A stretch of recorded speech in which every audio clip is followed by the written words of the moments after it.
Ben Yüzbaşı Esat Oktay Yıldıran, Diyarbakır Askeri Cezaevi İç Güvenlik Amiri.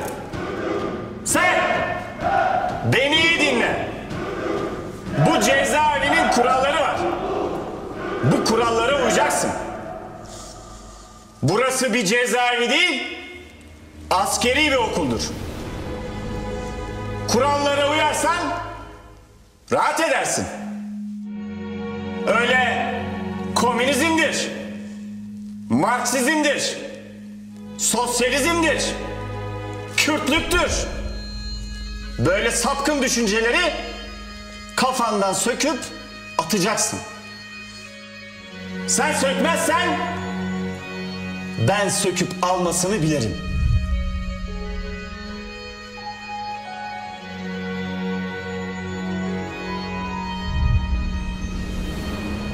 Ben özgürlük davası adına konuşuyorum.